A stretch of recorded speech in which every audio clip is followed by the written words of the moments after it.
What's going on, guys? Winter Kills here, and welcome back to another post-commentary duel video.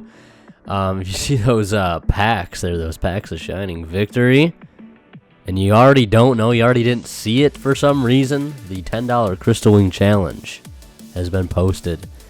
It took place moments after this duel. No, there was another duel that took place after this, but it took place moments after this was recorded. Moments after.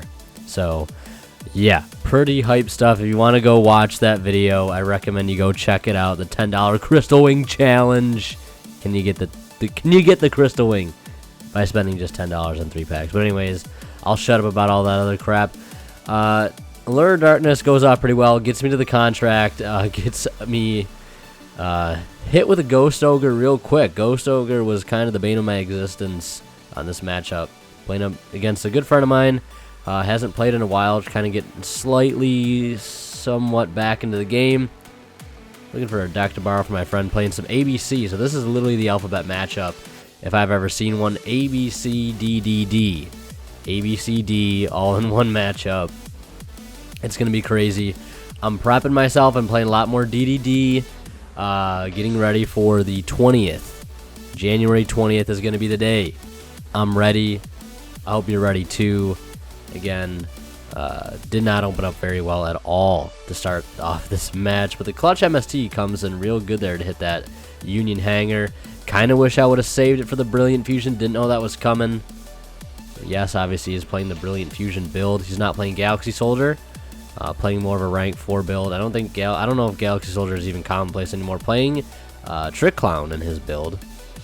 Bit of a spicy tech. I don't know if that's mainstream or anything. I really haven't been keeping up with ABCs at all in the past months, where that card has been in any aspect of the meta. But it's able to make this play without making a single normal summon. So if he can go into Tsukiyomi, get some pretty decent draws, doesn't want to go into a Castel or Direwolf because he wants to be able to reuse the Trick Clown. So definitely a good idea on his behalf. Obviously the Dark isn't too much of a threat to him at this point. My back row is probably not too much of a threat either. I think it's a Pot of Acquisitiveness not doing me too well.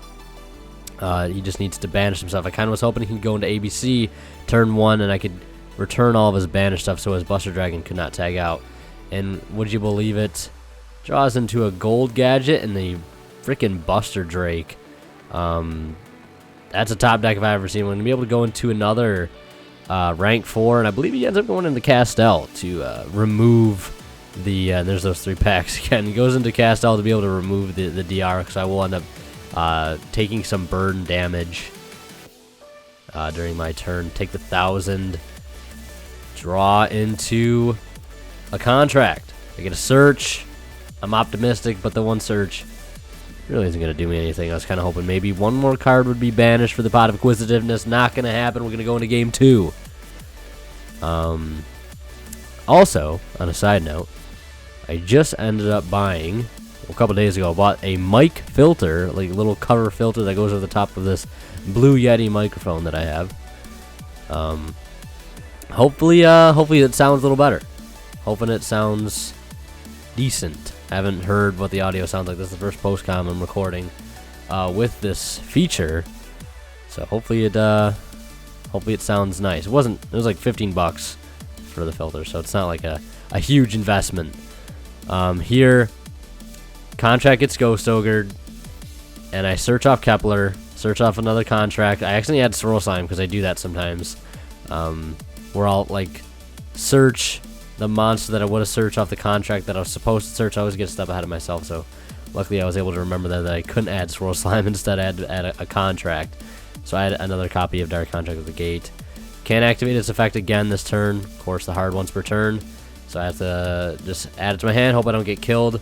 ABC really can't OTK unless they open up extremely busted, which I really wasn't banking on. Hope he didn't have another Ghost Ogre. 2 games in a row, the Ghost Ogre, though. Came in clutch. Ghost Ogre is a mortal enemy of mine, Mermails, and in DDD. Hits your Megalo, hits your contract. So, like, can't escape that card when you're me. I'm going to be going Swirl Slime and Ragnarok. I think I'm able to put on some pretty decent pressure here. Later on, you'll see what I'm talking about. of course, A won't be destroyed because B is equipped, and then B will add him an Assault Core, and I tributed main phase 2 because I wanted to at least get a little more damage in with the Dark, and it's only 400 points, but 400 is better than none, I guess. Or, yeah, so it would have been 900 because Assault Core's got 1900, so 900 versus just 500 damage. I'll take the extra 400. Puts the extra DD engrave for fusion materials or whatsoever, or maybe a revival target for something like Genghis or Ragnarok in the future. Graveyard's getting pretty set up. I really just, the only thing that obviously I wish I had in there right now is a Necro Slime. And the one thing I noticed, like, Vanity's Fiend is such a great tech right now in DDD. It's so great because you have the ability to literally load your field up before you even normal summon, like, and I mean, it sounds crazy, but I think somebody had suggested, like, you know, you should play Vanity's Ruler or Vanity's Lord or whatever the card's name is. That makes it so it's like a one-sided Vanities. You know, I would not be opposed to playing that. I have to, like, look at the Vanities cards because I only know of obviously Fiend and maybe Vanity's Lord, I think it is. I can't remember, but I know one of them is a one-sided, and I think it requires 2 tributes. But in all honesty, that doesn't seem too difficult, especially with the new support. Being able to get multiple summons on board without normal summoning doesn't seem like too much of a strange possibility to me. Definitely doesn't seem unrealistic. Maybe it does a little bit, maybe a little inconsistent, but I don't know if it's a light monster, if it's dark, it's an allure target. Maybe it's a level 8, it's a trade-in target, I don't know. Clutch MST hits the Solemn Strike before I go to search with the contract, so I'm going to get a free Necro Slime. I end up setting a Glow-Up Bulb. I had to double check there to make sure it didn't have enough attack to beat over the defense position Assault Core. But the Swirl Slime, or the Necro Slime does, so you bet your ass I'm summoning it and swinging it in. I don't care if that gets run over and put in the graveyard. Fine by all means. Can't turn off a Vanity's Fiend like you can a Vanity's Emptiness by sending some to the graveyard. That's why I loved it so much. He was really hoping for a Dark Hole. I remember he had told me, and I tribute the Vanity's Fiend for the fucking Puppet Master. The best thing I could possibly do. He ditches the Max C, and this is where shit gets real. So I summon out Ragnarok and Diark, and those of you who don't know what Puppet Master does, basically it's a level 6. You tribute it. When it's tribute summon, you pay 2,000 life points, and you summon 2 fiends from your grave, but they cannot attack the turn they're summoned. So not too big of a deal. Here I didn't use the search effect for my Dark Contract yet, so I'm going to do that now. I was so hyped up that I had drawn into the Puppet Master. I distributed right away to start off the turn without getting my search. Luckily, you can do that anytime during your main phase. So I grabbed Leonidas because I feel like he's going to come in pretty handy here. I've got a Swirl Slime Engrave. I'm trying to make sure I can make the best play here because I can definitely set something up really, really well. I'm just making sure I don't, you know, goof here. And I think I end up using Ragnarok's effect first to get rid of his banished monster. Could be wrong though. Looks like I'm gonna go into a Genghis. Okay, yeah, I think this is where I start to do some cool plays for sure.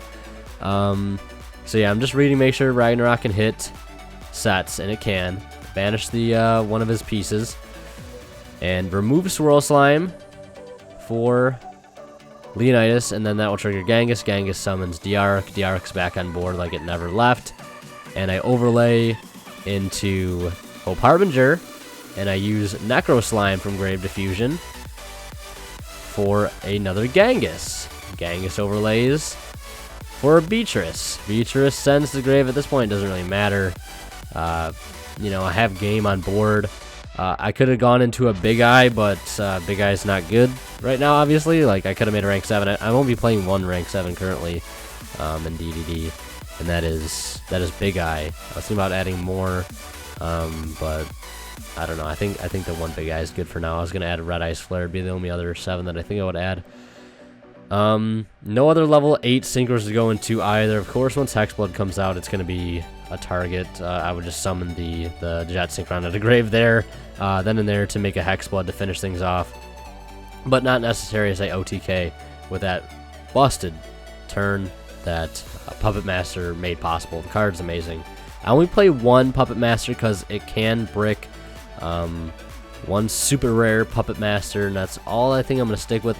I don't know if I'm going to keep playing it once the new support comes out. I might still tech the one copy because I'm crazy. I just like what the card can do. It can just give you so much free advantage. He goes anti-spell during the standby phase, as ABC does. One of the main things that ABC likes to main is anti-spell, because you just need your field spell to go off, and then after that you don't really care too much if you got to play a little slower. But the Genghis play is able to revive a lot of stuff, and then getting rid of the leftover Thomas for Vanity's Fiend. Pretty much putting the nail in the coffin, swinging over everything, and that anti-spell's hurting him pretty badly because he is played. I think he plays 2 copies of Dark Hole, but I'm like, hey, bro, if you even top deck Dark Hole, it's still gonna be game over because you're gonna have to set that card first. I had to set Upstart and Foolish. I'm pretty sure not too big of a deal to have to worry about those cards being set. I can activate those cards anytime. Doesn't necessarily have to be the start of the turn. But that's going to be a DDD taking the match pre-structure deck. Let me know what you guys think down in the comment section below. I really do hope you enjoyed this video. If you did, be sure to leave a like. Leave your comments, suggestions, and thoughts down below. As always, guys, thank you so much for watching, and Winter Kill signing out. We'll see you in the next one.